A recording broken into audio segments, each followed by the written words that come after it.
I'm presenting to you the VEVOR freezer working on the 110 volt AC and 12 volt DC. I'm using it for my truck driving during the week.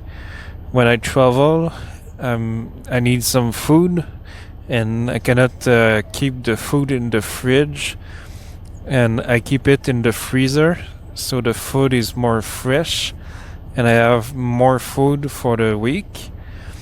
And like you can see, it's 2 Fahrenheit. It's around minus 18 Celsius. You have the control for the power. You have the configurations. You have the up and down arrow.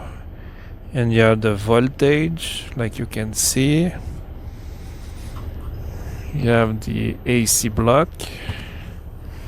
Inside it's big enough. You can fit your food.